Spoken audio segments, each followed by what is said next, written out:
আপনার এখন খালি পেটে কত আছে? খালি পেটে সকালে 4 থেকে 5।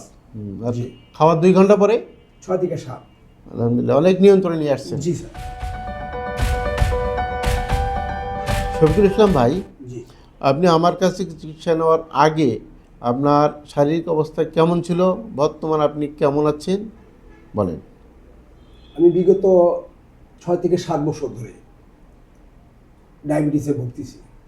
বিভিন্ন জায়গায় এলোপ্যাথি বিভিন্ন ডাক্তারের কাছে সাজেশন নিয়ে ওষুধ খেয়েছি, কিন্তু কোনো উপকৃত হয়নি। তাই আমি মনে করেন এই রোড দিয়ে যাতায়াত করার পরে হঠাৎ করে আমি সাইনবোর্ড দেখি। তা আমার মনে কেন একটা জাগলো।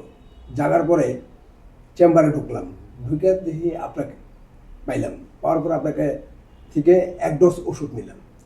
নোয়াতে 6 থেকে 7 দিন আমি সেবন করলাম। করার পরে আমার আগে 2 বেলা ইনসুলিন নিতাম, এখন 1 বেলা নোয়া লাগে না। পরে 17 থেকে 18 দিন খাওয়ার পরে আমার আর কোনো রকম ইনসুলিন নেওয়া লাগে না, আলহামদুলিল্লাহ। তারপরে যেহেতু আপনার আরেক ডোজ পরে ওষুধ নিলাম। নেওয়ার পরে এখন খাওয়ার পরে আমার শারীরিক প্রসাবে জ্বালা যন্ত্রণা ছিল, কিটকিট করে ঘাবড়াইতো, সেই সব জায়গা থেকে খুব মুক্তি, আল্লাহর রহমত। জি। এখন আমার শারীরিক সমস্যা খুব ভালো। আপনার এখন খালি পেটে কত আছে? খালি পেটে সকালে 4 থেকে 5।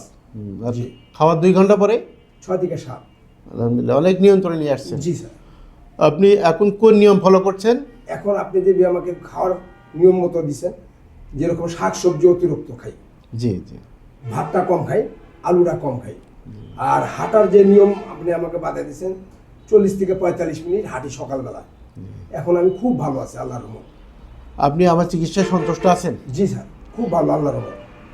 আপনি যদি আপনার এই কথাগুলা আমি যদি ফেসবুকে ছাড়ি, আপনার কোনো আপত্তি আছে? না না না না না স্যার, এটা আমার দ্বারা আরেকজনের যদি উপকার হয় এটা তো আলহামদুলিল্লাহ। আলহামদুলিল্লাহ, আপনি অনেক ভালো আছেন। বাকি কোর্সগুলা যদি আরও 2-3টা কোর্স আপনার প্রয়োজন হয়, আপনি এগুলো শেষ করবেন, ঠিক আছে? তো দর্শকদের উদ্দেশ্যে আমি একটি কথাই বলবো, যারা শফিকুল ভাইয়ের মতো এই ডায়াবেটিস রোগে আক্রান্ত আছেন, তারা যেন ওনার মতো নিয়ম মেনে চলেন এবং নিয়ম মতো ওষুধ খান, আর একজন অভিজ্ঞ হোমিও ডাক্তারের শরণাপন্ন হন। আল্লাহ হাফেজ।